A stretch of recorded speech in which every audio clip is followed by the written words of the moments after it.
Okay, hello everyone. Thank you for joining today's webinar. My name is Ryan. I'm the International Officer at Buxton University, and I'm also a graduate of the university as well. So everything I'm going to be talking to you about today, they're all things that I have experienced in one way or another.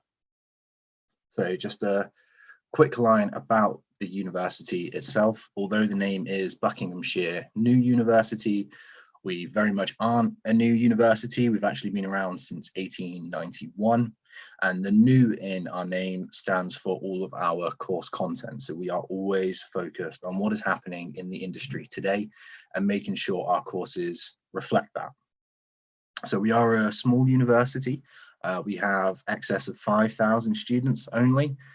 We are found in High Wycombe in Buckinghamshire. Just a little reference on the map in case anyone isn't quite sure where we are. I know a lot of you joining today are already based in the UK, but anyone from further afield, we are found just next to London, and we also have an additional campus that's based in London as well. Now, in terms of the areas that we cover as a university, all of our courses are broken down into separate schools, which make up over 150 different degree program options for you.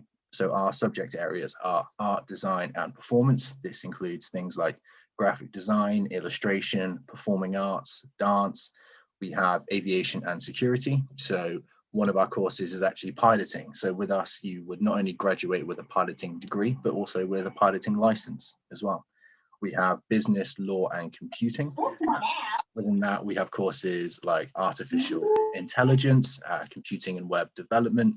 We have business management, a huge range of different courses available. We also have healthcare and social work and human and social sciences, which includes philosophy and sports therapy, sport exercise science, and we have media and creative industries. So that includes courses like film and audio and music management and songwriting. And then we have nursing and allied health. As we're saying at this point, all of the pictures you see in this presentation are pictures that are from our campuses, and you will notice we have a huge focus on practical-based learning. So it very much isn't about looking at a board and taking down notes and preparing for exams. It is very much about creating work, designing physical things to a project brief to ensure you've got all of the right skills ready for when you step into the world of employment and go for your dream job. Something we offer to our students is a first-class experience, and one of the ways that we achieve that, we have invested £100 million into our campuses, and this is how we make sure everything you teach, especially with its practical focus, means you have access to facilities and equipment that is industry standard. So some of these images that you can see, we have virtual reality suites that our philosophy students use and our game design students use. We have a flight simulator on campus for all of our piloting students. We have a five-story library that is open 24 hours a day. So if you're anything like me and you get your best work done at night, you've got somewhere that you can go and have access to an almost unlimited amount of resources. Tying in with being a relatively small university, it means that we have quite small class sizes. So you know that when you are a student of ours, a lot of the lecturer's attention is on you, and they will get to know you really quickly, and they will start to recognize where your talents lie so they can help you strengthen those. And they'll also start to recognize any weak points that you may have to help you fill those out whilst you're with us as well. Our Students' Union is top 3 in the UK. If anybody doesn't know what a Students' Union is, don't worry, I am going to be talking about that a little bit more later on. As I've mentioned, we have specialist simulation suites and facilities to make sure that everything you learn, you know exactly what you're going to be doing once you step into your ideal career. And we also have the unique big deal package. This is truly unique to Buxton University. This ensures that all of our extracurricular activity is either free or comes at a very, very low cost to you. And again, I'm going to say some more about that later on as well. So just some key achievements that we're very proud of at the university. We are a top 30 university according to the National Student Survey. So this has been voted for by students across all universities in the UK. And our students reacted so positively to their Bucks experience that we have come out top 30 overall. We are a top 5 university for academic services. So again, with the money that we've invested into our campuses, this doesn't just tie into your lessons, this also goes into our careers department, ensuring that they can give you the necessary skills to write the best possible CV. And they can also hold mock interviews with you as well to make sure you are ready for any opportunity that comes your way. We are also a top 10 university for employment rate. And I'm going to say a little bit more about that later on as well. Our fashion program in particular has been voted best in London and the Southeast, #1 in London and the Southeast. And again, with the access to the facilities, with our fashion students, they have their own creative space for the full 3 years that they are with us. And they aren't the only course that offers an opportunity like this either. We are also 37th for average graduate salaries in the UK, 37th highest, which means we don't just prepare you for work, we make sure you achieve a well-paying job as well, which for a lot of people going to university, that is the ideal outcome. So preparing you for the world of work.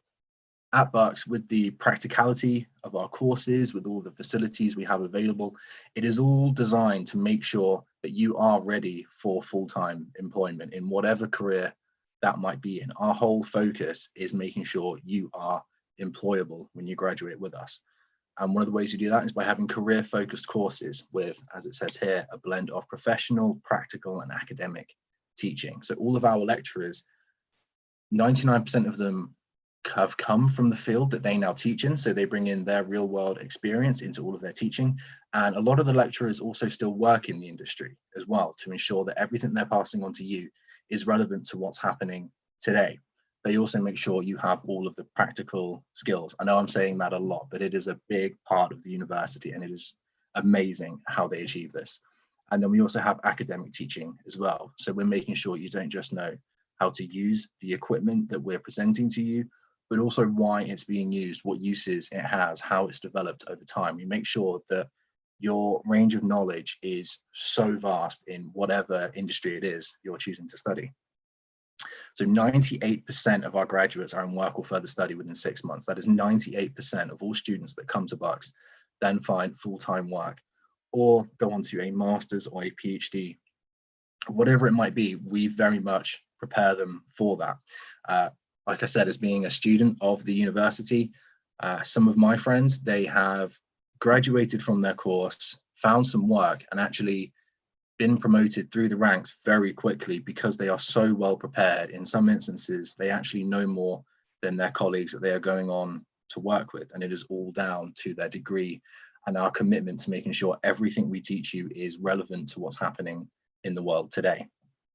We also have a lot of opportunities on offer. So because our lecturers still have so many connections to the respective industry and some of them still work there, and because they get to know you so quickly due to the small class sizes, as soon as an opportunity comes up, they instantly know if you are right for that opportunity. And it might be in the form of part-time work that you take on alongside your degree. It might be a short placement opportunity. It may even just be work experience, but whatever it is, our lecturers are always ready to make sure you guys have every opportunity available to you. And they always make sure that you can do it alongside your study as well. So there is never a conflict, there is never a choice that has to be made. You can really achieve everything with how we've just designed life at the university. And then we can also offer you further additional skills as well. So like I said, with the careers department, we can help you with your interview skills. We can also help you branch out into new areas you may not have considered before. Everything at the university is open to every single student. So if there is something you want to learn about, you are absolutely welcome to attend alternative lessons just to enhance your own skills. So here are some examples of employers that our students have gone on to work with. And these employers have also visited the university. So one here that everyone would know would be Microsoft. Now, obviously, when they visit the university, they're going to talk to our computing students or our artificial intelligence students. But that doesn't mean they're the only students they're interested in talking to. All of these companies you see in front of you are huge, and they all have so many different departments available. So although Microsoft is a computing company and you're studying marketing, you can still come along and attend these guest lectures and speak to them about a potential career in marketing. And what is great, when these guys visit the university, they know the people they are talking to are already ready for working with them. So it is really common as well that these employers will come in with job application forms or come in with placement opportunities, work experience, even small client projects that ties into a brief you may be given that lasts only a month or two. It is professional work that you can then also use towards your degree as well to get you some extra marks. There really is so much available to any student. And again, I was a student here, so I've experienced all of this. Now, obviously we are in December. It's been a bit of a crazy year. In response to that, the university has amended its January offering. And the way that they've done that is taken all of the courses starting in January. If it is a foundation program, it has been condensed into 6 months instead of 1 year. So if you were due to start in September, you can now start in January, finish that year in July, and in September enroll onto year 1. We also have a number of degree programs that we've made this available as well. So if you are looking at computing and web development, cybersecurity, software engineering, business management, accounting and finance, business and finance, marketing, or law, if you're looking at any of those as a degree, you can join us, start in January, and finish your first year in 7 months' time from now, letting you go on to year 2 in September. So if you were due to start in September, but you couldn't because of everything going on right now, you can start in January, but still graduate at the same time you would have. It's all just being condensed. Nothing has been sacrificed to achieve this. It just means that some modules have been condensed and merged to create a bigger overall project, allowing you to get it done in only 6 months, and you still get the exact same skills as those who would have started in September. So if you were worried, you absolutely still have options available. We also have a lot of postgraduate programs that are starting in February as well. This includes cybersecurity, sport performance, human resource management, applied forensic psychology, and migration studies, policy and practice, as well as a newly designed IMBA program as well. Now, with all of these, there are several different routes you can go down in order to apply. You may be looking at the postgrad programs and thinking that that's what you want to do, but perhaps you don't have a degree. In a lot of cases, that's actually fine. If you've got professional experience, that can carry as much weight as a degree. Or if you're looking at a postgraduate program and you think you're lacking practical experience, but you have the degree, that is also fine. There are always options available to you. If anyone is from the EU, I'm not sure there will be many in here, but there is some information available. I'm not going to go through this too much just now, but by all means, please feel free to get in touch if you are worried about the settlement scheme. It's something we can absolutely help you with. And if you are from the EU and you're looking at starting in January, you can still achieve funding from Student Finance England as well. And even if you enroll onto one of our accelerated foundation programs, you can still have funding throughout your degree as well if you're looking at starting in January. So if you are from the EU and you want to know more about that, by all means, please do get in touch. And again, this is for pre-settlement, but also if there is anybody that is concerned about perhaps having to quarantine, whether that's for January or should that still be the case in September, we hope that it won't be, but just in case, the university owns its own hotel, which is just amazing to say. But we have Missenden Abbey. This is a 12th century abbey just outside of High Wycombe, so it's really close to the campus as well. But if you are looking for pre-settlement, or if you're looking to quarantine in order to be able to start your course from day one, we absolutely have space available for you. And again, if anybody is interested, please do let me know. And you can even stay there just because it is a beautiful site. Quarantining or pre-settlement aside, I would happily stay here. So if this is something anyone's interested in, please do let me know. And that's a conversation we can have as well. Now, in terms of accommodation you'll be staying in once you are with us, if you are interested in student halls, we have a lot of options available for you. So firstly, again, in light of the COVID situation, we have lowered all of our accommodation prices between 10 to 30%. In the literal sense, as an example, we had one halls of residence last year that was £114 per week. This year, it has been lowered to £80 per week. So if you find yourself financially affected, but you still want to pursue your degree or your postgraduate program, whatever it might be, we've done what we can to make it more affordable for you. We've also removed deposits, and should the situation worsen as well, you won't be tied into your contract. Within the price of your rent, everything is included, and I mean everything. You have all of your bills and your Wi-Fi, and we also provide insurance as well. The only thing you'll need to bring in is food. It's so straightforward. We also have 24-hour security across all 3 of our sites, and they are gated communities as well. So you know the only people ever on site are people who live there, our security team, and the guests of the people who live there, who also have to be signed in. It is very secure, very safe, very comfortable accommodation that we have. An added benefit is you'll also get a third off of the gym, and you'll also get free membership to the Bucks Cafe Club, meaning you can get your beloved morning coffee at an even bigger discounted rate. And should you need it, we can also provide bedding, cleaning, and welcome packs upon request. And that includes things like food. So in case you need to quarantine when you arrive, we can help you, just making sure that you've at least got food in to cover you. And we can provide all bedding in case you're waiting for anything else to arrive. We really make sure that this isn't just a place that you stay whilst you're with us, it is your home.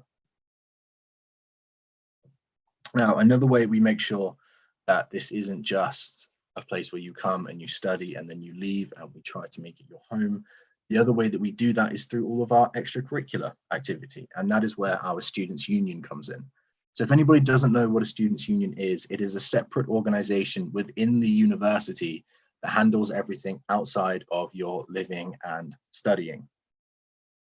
So what we have at the university to do with the big deal, we offer free sports, free additional skills, whatever it might be. We always make sure that there is no cost involved, and 99% of the time we have absolutely made that happen.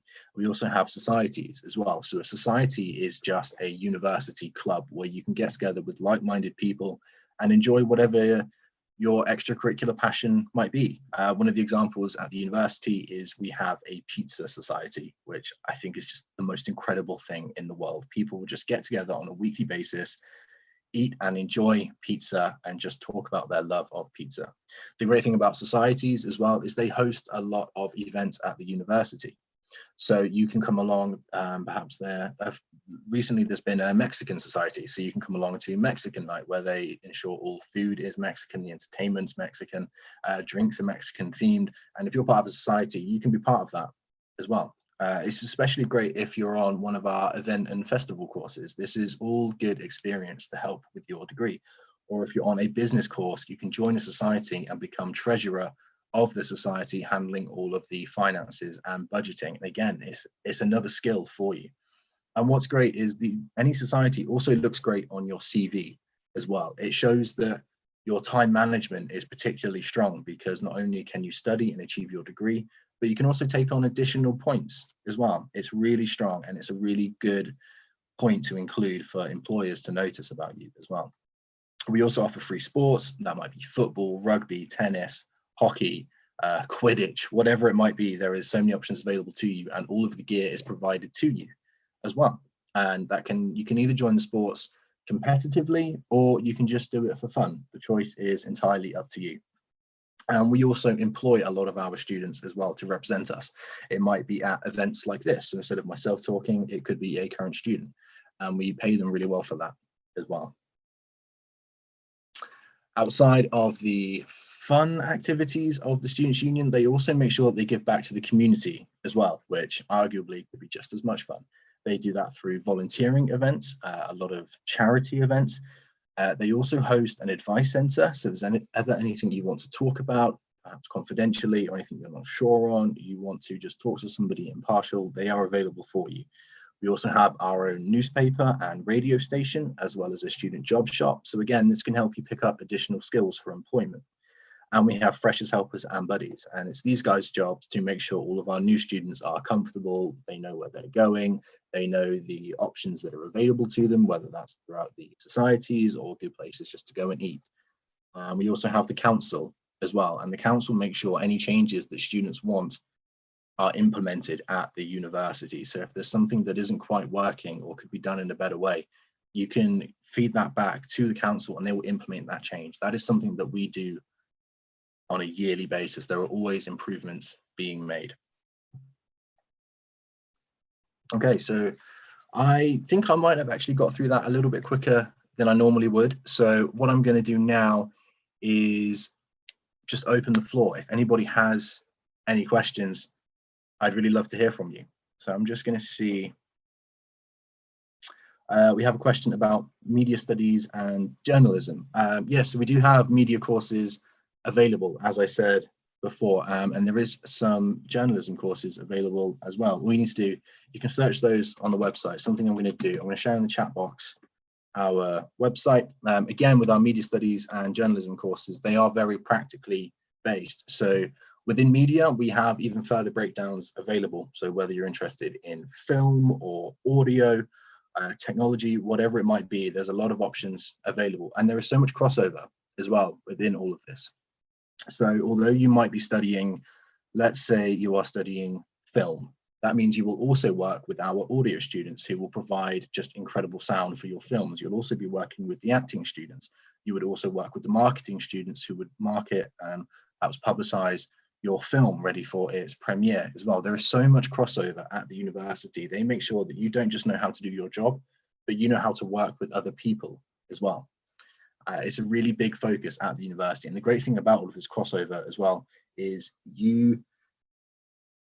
if you go to help out a friend who's on a different course, that help you provide to them can still be considered towards your degree as well. We make sure that everything you do is noticed and it is reflected within your marks and your final mark. And again, all of it can go on your CV as well, all of these additional skills that you learn. Now, where I studied acting at the university, as an example, as a great example of the flexibility of the teaching as well, I became very interested in writing. So I was able to segue my whole focus on my degree to writing. So even though it was an acting degree, I was marked on my ability to write. There's so much. So we've got a question about fees. So with in terms of our current scholarship offerings, at the moment, what we have is the Vice Chancellor's International Scholarship. So that is a £1,500 scholarship available to all international students. In fact, it's automatically applied. So as long as you are an international student and you're paying the overseas fee, which typically is £12,500, you automatically receive the £1,500 scholarship. And we do have further smaller bursaries available as well. Contacting counsellors. So today I am, of course, here with the amazing SIUK team. So they are on hand. So if you want to talk to them about help with your application, anything else like that, by all means, please do get in touch with them. They're an incredible team and they are absolutely here to help you guys achieve your university dreams. And there we have the email address, info@studyin-uk.com. Very easy. So Ryan, we've got a couple of questions coming through from YouTube as well. Yeah. So the very first one was actually about scholarships, which you've already covered. And the next one is about EU fees for September 2021. Yes. Now, okay. There is a bit of a question mark over everything I'm about to say. For next September, with unfortunately Brexit taking place, the simplest outcome would be that EU students effectively become international students, which would mean you are liable for the international fee. At the moment, that's all the information that we have. There are still some questions to be answered, even from the government, over how Brexit exactly is going to be taking place. So it's difficult to say for sure, but if you have in your mind that you will be just considered an international student, so if you aren't currently in the UK and you're an EU student and you're looking for next September, it's very likely, well, it's guaranteed that you are going to also need a visa for your study as well. But again, we can help you with this. SIUK can help you with this. Please, as much as you can. I know this may be useless to say, but do not worry. There are absolutely options available for you. Was there any other YouTube questions? There was, yeah. So the other one was about sandwich years specifically, because I think you talked about students being able to do different internships. So this particular student was wondering how, if there's a sandwich year option, especially if they're international. Yeah, okay. So at the moment, not many of our courses come with a sandwich year. We only have a couple available, and they're usually in our sport courses.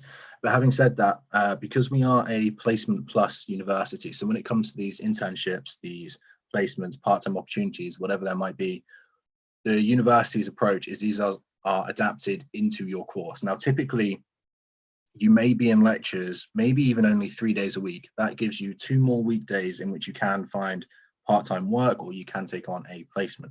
If you really want a placement, you can speak to your lecturer about it, because again, like I said, they've always got their ear to the ground and they know of opportunities that are available. Or you can wait for those opportunities to come in. The amount of people that visit the university, there is always something available. And in the meantime, like I said, you can always become a student rep as well. And there's also a lot of normal work opportunities around our campuses as well. So for example, next to our High Wycombe campus, our main campus, there is a huge Eden shopping centre that has like over 100 stores within it, and they always hire students and they always work around your timetable. So although it's not strict placement, again, you can still pick up additional skills and put out on your CV that you worked and studied at the same time. All of these things help employers show your dedication.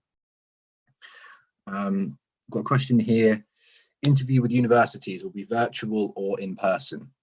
So at the moment, they're all being held virtually. If you are not in the UK, they'll always be held virtually. You aren't expected to come over for your interview specifically.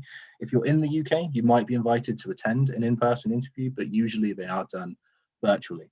And when it comes to the interviews, as an international student, you will be interviewed by admissions. And all that interview is preparation. Now, when it comes to applying for your visa, there is a chance you will be asked by the UKVI to attend an interview, largely just to make sure that you are a legitimate student. It's a standard practice on their side. So we like to make sure all of our applicants are prepared for this by interviewing you beforehand. And all you will be asked are questions like the name of your course, why you have chosen it, where the university is located. They are very straightforward answers. And in fact, all of the answers to the interviews are on our website. So if you're looking at any course page on the website, take a mental note of what some of the modules are within the course and see why they might interest you. And perhaps you know exactly what you want to do with this degree career-wise, or maybe you want to do this degree to see what opportunities it presents to you. Those are the kinds of things that will be asked in your interview, but it is not very much to catch you out. It is not to hinder you. Our interviews are in place to help you and make sure you are absolutely prepared. So another question. What can we do if we do not have any money, but we are very interested in the UK especially? I'm talented at sports media and I love this, but I'm in Iran and I cannot do anything. So in your case, I'd say the best option would be to look at scholarships, funding options that might be available. We, unfortunately, at the moment, we don't offer fully funded scholarships, but there is also always the possibility maybe that you could take out some kind of loan for your study as well. But obviously always be careful of the T's and C's, the terms and conditions within that. But there are funding options available. And there is always the option, if you can, to try and save. I'm not saying between now and January, try and save the full course fee, but between now and September, try and save, or between now and September in 2 years' time, try and save. There are always options available. At the moment, unfortunately, the only scholarship we have wouldn't be a fully funded scholarship, but that also doesn't mean that might not be an option in the future. We are always having conversations about scholarships. So even if you log on to our website today and take a look at the scholarships, you could always log in tomorrow and see another scholarship available. How can we provide a better motivation letter or personal statement? Yes, very good question. Now, when it comes to personal statements, if you are applying directly to the university, it's an amazing opportunity for you to tailor your personal statement to that university. So if you are applying to Bucks and you are applying to our business management course, take a look at the course on the website, digest all of the information that's available for you there, and talk about why you are interested in Bucks specifically. Almost like flattery, but not quite. You just need to make sure that when you talk about what it is you want to do, how the university you are applying to specifically can help you to achieve that. And now that might be maybe you look into the academics on the course and you find them on LinkedIn and you see what some of their qualifications are and you think, actually, this guy has had a very similar professional career to that I want to have. So then that's what you can mention in your personal statement.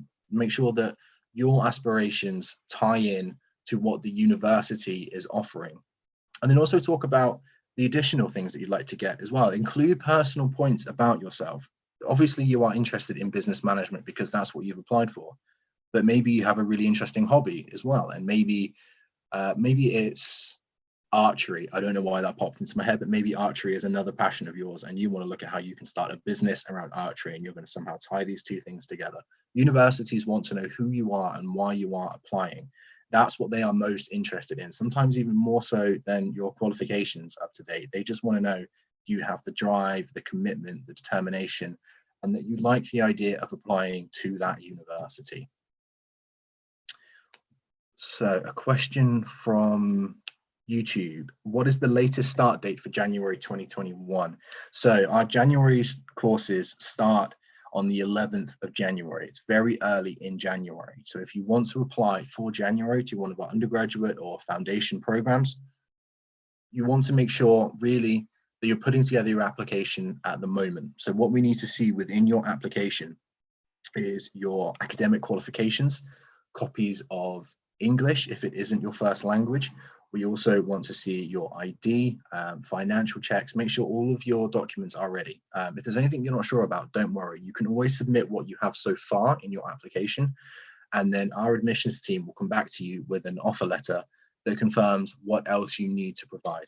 But if you can start it soon, that would be the best option, because there's also always the risk that perhaps applying for your visa for the course may not be as quick as it has been in the past, particularly with everything going on at the moment.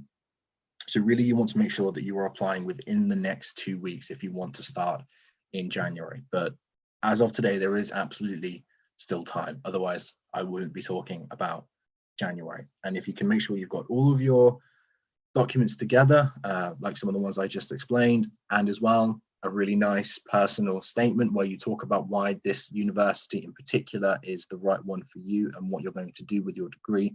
Make sure you've got those things together and you're going to fly. You are going to be absolutely fine. Ryan, we've got a question from YouTube about the IELTS requirements for a lot of the subject areas. Yeah. So with IELTS, for our undergraduate programs, you need 6 overall with no element below 5.5. For our foundation requirements, you need 5.5 with no element lower than 5. Our undergraduate requirements of 6 carries over into a lot of our postgraduate programs unless otherwise stated. If there's a particular program that you are looking at on the website, if you scroll down towards the bottom of the page, you will see what the entry requirements are. And I will also share with you as well, for everybody who wants to know.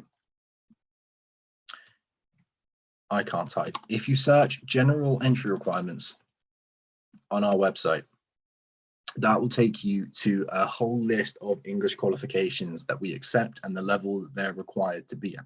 It is at the moment tailored to our undergraduate, but again, if you look on any of our postgraduate courses, then we have a higher English requirement, or our foundation courses, towards the bottom of the page, you will see the entry requirements. You'll also see the course fee as well, and whether or not you may need to submit a portfolio or attend a course interview. That is different to the admissions interview. That is for that course specifically, and that will be conducted by the lecturers. Not many of our courses require that, but any that do, it is specifically stated on there.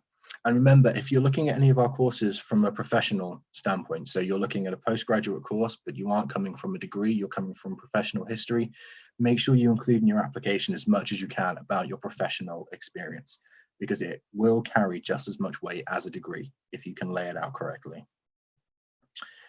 Question from YouTube: I want an international experience. How many international students are at the university and how many are British? It's a really good question. So at the moment, not including obviously this January intake, we're at the moment about 20% of our students are international students. It's an incredibly diverse university. If you want an international experience, you will absolutely get it at Buckinghamshire University. So I think in terms of how do you get an international experience, you get it just by coming to the university. It's the simplest I can answer that, I'm afraid.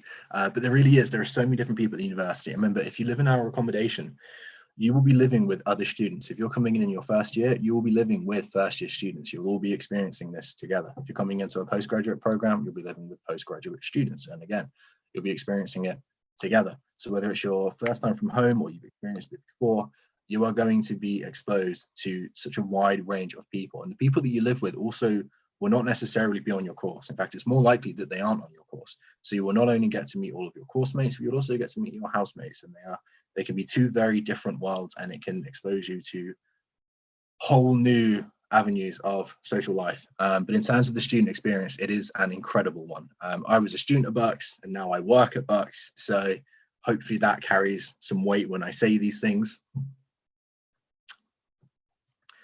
Question from your group, do we have an engineering internship? I'm afraid at the moment there aren't any engineering internships that I am aware of.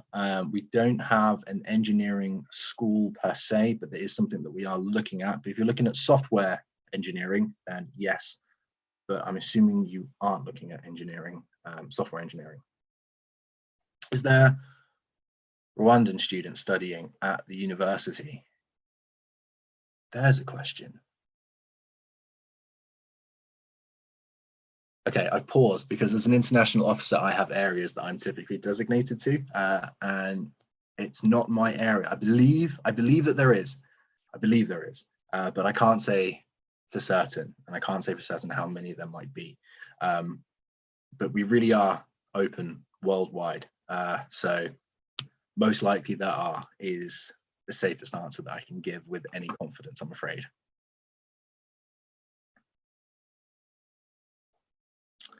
What is the entry requirement for the foundation stage of air transport with commercial pilot course? So at the moment, this is actually a big question that we're looking into at the moment. So usually with our foundation programs, they are tailored specifically to their degree program. So if you study, let's say you don't quite meet the requirements for computing, you would study computing with foundation year. With piloting, because flying is such a huge aspect of the course, there isn't a bespoke foundation course, but this is something that we are looking into at the moment. So that is a question that I will be able to answer soon. I just can't right now, unfortunately.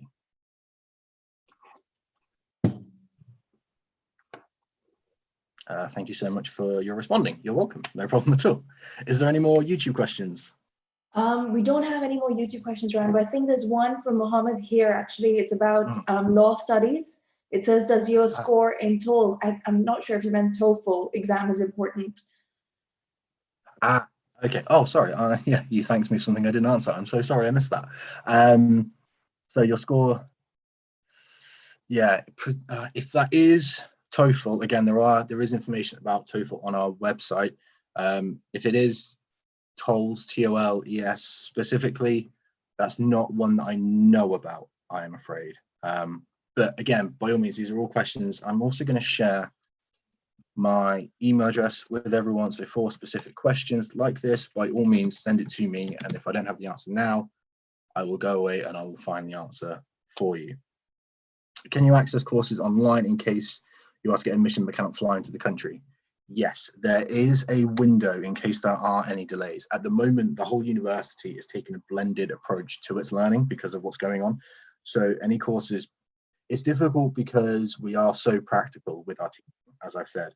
But if there is a module you are studying that doesn't have practical elements to it, that is being done online. If there is something you absolutely have to be there in person for, that is being done in person. And then all of our staff, all of our lecturers are working really, really hard to make sure that if you can't come over straight away, there are things that you can do in the meantime. It's slightly harder for international students specifically because in line with your visa, usually you only have kind of a 2 to 3 week window to be able to arrive at the university because of the visa requirements, making sure that you are using the visa for the reasons stated. So you have to arrive at the university. The best thing I can advise is always keep in touch with whoever you are speaking with at the university. Always keep them up to date with your flight plans, your travel plans, whatever it might be. So always be keeping an eye on upcoming flights, especially if you do have one booked. And in case of any changes, always be ready to let the university know as soon as that change comes in. General entry requirements. Yes, so general entry requirements. If you search that on the website, that takes you to our English qualifications page. So that lists all of the English qualifications that we do accept. With the, in terms of the specific course requirements, again, at the bottom of every single course page, you will see specifically what there is in there. A lot of it translates over to UCAS tariff points. So when you apply through UCAS, all of your qualifications are assigned X amount of points. So something you can do if you're not sure how many points your qualification is worth as such. Again, something else that you can search online is the UCAS tariff calculator. Search that, and then if you have a B at A level, you will type in B, you will say it is an A level, and UCAS will tell you how many points that is worth. But again, as I said, if you have professional experience, that can carry some additional weight as well. So if you ever think you may be eligible, but you're not quite sure, by all means get in touch. Like I said, I've shared my email address in the chat box. We also have some contact details on the webpage here as well. Again, for the commercial piloting for foundation, it's not something I can say too much about at the moment. I don't, because it's a conversation that's ongoing, but I will get the answer to you. How much university funds in terms of scholarships? So at the moment, our scholarship offering is £1,500 for your first year. So if you are an international student paying the overseas fee of £12,500 plus, you will be awarded a £1,500 scholarship automatically. There is no application needed. So long as you are an international student paying the overseas fee, you will receive this scholarship automatically. Again, I will share the name of the scholarship. It's just the Vice Chancellor's International Student Scholarship. Again, this is something that you can search on our website to take a look at. How do you upload academic documents? Great question. If you are applying directly to the university as part of your application, you'll see one of the pages allows you to upload all of the documents that you want to upload. And that means that as soon as the application is in, our admissions team can take a look at your personal statement, copy of your ID, and then see all of your qualifications all in one place and tick off everything and let you know if anything else might be missing as well. It's a very straightforward process. In terms of getting to the application, on any of our course pages, at the very top of the page, next to the course title, you'll see a big green apply for course button. Click on that, and then it will take you to a page where you can choose between applying for UCAS or applying directly. What I said earlier about applying directly and tailoring your personal statement to match the university, only do that if you're applying directly. If you're going through UCAS and applying to 5 different universities, don't mention a specific university. Otherwise, you run the chance of, let's say you have applied to Buxton University, but you spend the whole application talking about your love of Cambridge University. It's not going to be looked at that much because everyone knows that you are interested in Cambridge. So make sure if it's in UCAS, you keep it general, non-specific, more about you. If you are applying directly, talk about the university and how you intend to use that university's specific course. What is the difference between media studies and journalism? So what's the best way? So media studies covers aspects of film, whether it might be like film, games. There will be some elements of journalism within media studies, but it really is a very wide branching subject, media studies. So you will look at all form of media entertainment, whether that is film, TV, short film, music in some instances. It's very much about the creating and analyzing of it, whereas journalism is focused on investigative work, being investigating and researching. That they are 2 very different areas. Yeah. Is there any more YouTube questions at all? We don't have any YouTube questions, but Ryan, there's one here from Pages, and I think she was just asking, when is the September intake application open for 2021? I missed that. Apologies. Yes, so applications for September are actually open now. Because we are only a month away from our January intake, it is likely that if you apply for September now, You won't get an immediate response because, of course, the priority is for January, but applications for September are open. You'll want to make sure if you're applying directly through our application portal, when you look at any of the courses, when you're choosing which one to apply for, you will see next to it, it's got either 2020/2021, or it will have 2021/2022. I just said 20 far too many times, but you want to make sure that 2021 is for this January, 21/22 is for September. Can I get admission with 5.5 for masters? Typically 5.5 would be a little bit low. Usually for masters, we ask for at least 6. I'm assuming that this is in IELTS that we're talking about now. So 5.5 might be a little bit low for masters, but again, it also depends when you're looking for as well, because typically there is time to retake exams or to take an alternative English test as well. It isn't limited, so even if you take one, you don't get the results you want, that doesn't mean that's your result. Just as soon as you can, take another test. We know as well, sometimes nerves can get the better of you, anything else like that, and perhaps it doesn't reflect really what your ability is. So yeah, the best I can advise would be to looking into, if it's for masters for February, time isn't hugely on your side, but you do have time to take a new English test. That's probably the best that I can advise you for masters, I'm afraid. Brian, on that note, some countries still have their IELTS centers closed. So is there an alternate or online English test that students can take?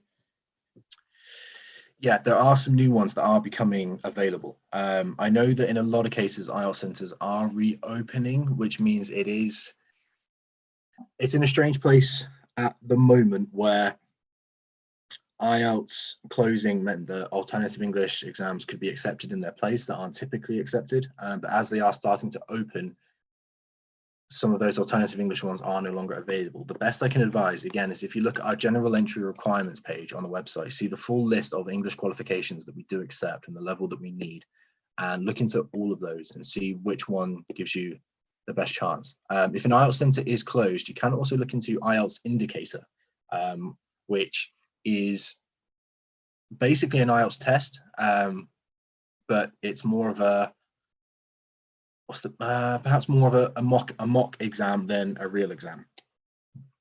So you can take IELTS Indicator if the IELTS centers are not open. That of course isn't your fault and you're a little bit stuck, so we can take IELTS Indicator instead.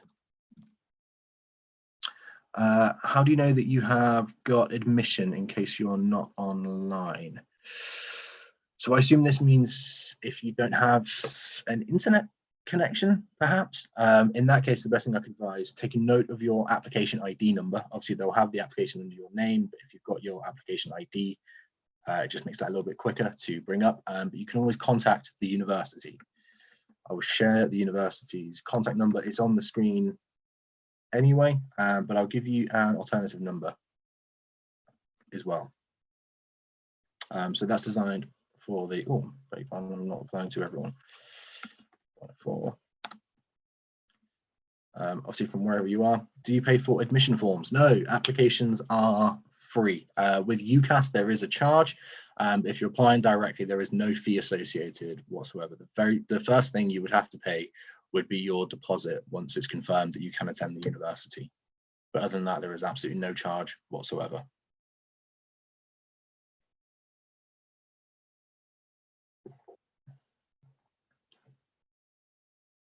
Is there any more YouTube questions at all? Yeah, so we have one about GMAT, like what courses require GMAT? Yes, I see that. What courses need GMAT? I'm going to have to put my hands up, I'm afraid, and say I'm not sure what a GMAT is. That's not something I've ever been asked before. Ravina, can you help me a little bit, please? I think GMAT is usually from what we know, is for students interested in finance or MBAs. Usually those sort of subject areas require GMAT. So I don't know if in terms of your course portfolio, you'd require students to do GMAT. Okay, because it's not something I've ever come across before, 4. I don't think it's something that we do need, but again, if it is something that we need, it will be listed on the entry requirements on the specific course page. But like I said, there are actually a few different options for applying for postgraduate programs as well. Sometimes there are, it's not just about what grade you got in your degree, it's about your professional history, or it's about what you've been doing or about what you would like to do. So if it's not on the entry requirements section of the course page, then I would say that we do not require the GMAT. Okay, I'm assuming this student would probably be interested in doing an MBA. So is there any advice you'd give them when they're putting in their application for an MBA? Advice for an MBA? Well, firstly, we have, like I said, really briefly earlier, we have redesigned our IMBA recently. So now it comes with a 1-year placement as well after you complete the course. And for that year's placement, there's no tuition fee. So while you are on placement, you'll be working on your dissertation, but there will be no costs associated with that.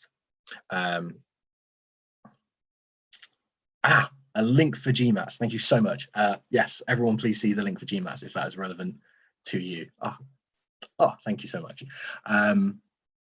So with the IMBA, what you want to talk about is some levels of your professional experience, even though actually our new IMBA, we've removed the requirement for the experience. So you can just apply even if you have a degree but no professional experience. You don't need management experience anymore to study our IMBA. But whatever experience you've got, make sure you include that in your application. Even if you think it may not necessarily be relevant, it's always good to know where you've come from academically or professionally speaking.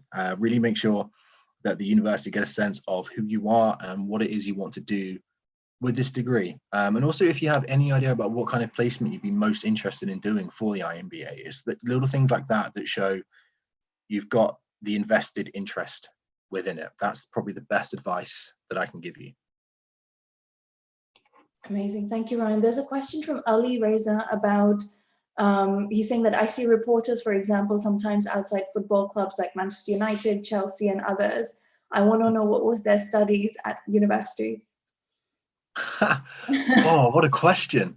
So it would have been something like journalism, or depending on what they're doing. I mean, the guys with the cameras, they could have studied film to understand how to work the camera and lighting, everything else like that. They could have studied photography if they are a photographer for their respective outlet. There's actually a lot of different options. Something you could do to give you an idea, if you look at any news outlet and see what job openings they may have, and you can see within the job opening, they will always list what experience they require. And they will almost, if they need a degree, they will always say we require a degree. And sometimes they will say specifically what degree they might need. That would probably be the best place to be able to take a look. Or if there is any journalists or reporters, writers, whatever it may be that you like, that you follow, you always read their stuff, try and find some kind of online profile of that person and just see what their history was. Usually if they have like a profile on their company website, it would say Ryan Berry studied at Buxton University. He studied performing arts, and then you can get an idea. But don't be surprised if actually they didn't study something relevant to what they're doing, because a lot of the time as well, what employers are interested in is that you have a degree, sometimes just as much as what it is that you studied, because it shows your 3-year commitment to a thing. It shows that you have stuck it out for 3 years, you have finished, you have graduated, and you were capable of doing it. So although you didn't study, say, journalism, that doesn't mean you can't go on to be a journalist. It's about the skills that you have as well as the degree that you have. I said a lot of words then. I hope that made sense. It did. Thank you, Ryan. Yes. There's a question from Christian about the deadline for admission for 2021 and 2022 intake. Yeah, so for next September, I'm guessing that would be. So the deadline for that, usually our intake for September is around the 3rd week of the month. So kind of from the 21st-ish of September. So as an international student, you would want your application to be in by the beginning of September, I would say. Ali said, what an answer. Thank you. Thank you very much. It's a great question though, so yeah. Good questions lead to good answers. Exactly. We don't have any other questions from YouTube, so just want to say to any students listening in, yeah, this is kind of their last chance if they want to get any final questions in before we wrap up at 5 o'clock. Yeah, or we have had, when is the deadline for the Feb intake? So if you are an international student, like I said, you want your application in within the next 2 weeks. That's really important because there's also the visa to consider as well, being able to receive your visa in time. Unfortunately, with the Christmas closure coming up due to Christmas as well, that does put time slightly against us even more as well. So if you're interested in, or if you're looking at Feb, actually thinking about it, if it's for February specifically and not January, so if you're looking at a postgraduate course, the deadline would be the first week of January is when you'd want the application in by. If you're looking for January to start your course, apply within the next 2 weeks. If you're looking at February to start your course, apply by the first week of January. That was such a long-winded answer, but I hope that made sense. It did. Thank you, Ryan. Yeah, I don't think we have any other questions, but yeah, Ryan, if you want to say any kind of wrap up or final thoughts. Just firstly, a thank you for everyone's attention and for all of your questions. I hope I answered them with any kind of justice. I've shared my email address. I'm going to share it again. It is just ryan.berry@bucks.ac.uk, Bucks spelled Bucks. Really quick final question. Be a British person to be a reporter, something like that, or even if it is not important. No, it's really not important. If that's what you study, that's what you've got experience in, that's what you can be hired as. It's pretty much as simple as that for any career, as far as I'm aware. So yeah, do not worry about that. Yeah, thank you all so much. The main thing to bear in mind, you do absolutely still have options available. This has been a crazy, crazy year, but don't let that hold you back. It's probably the best advice I can give. But that is it from me. Thank you all again so much for listening. Thank you to SI UK for having me. Yeah, thank you so much, Ryan, for the presentation as well. It is live streamed on YouTube today, so we will send across a link to all of the students watching today so they can have a copy and review any of it if they want to at a later stage. But thank you so much for your time once again, and we'll see you hopefully soon for one of our other events. Yeah, cool, great, and thank you so much as well for your help. Really appreciate it. And yeah, thank you again, everyone, and hopefully I'll speak to you all soon. Okay, bye, Ryan.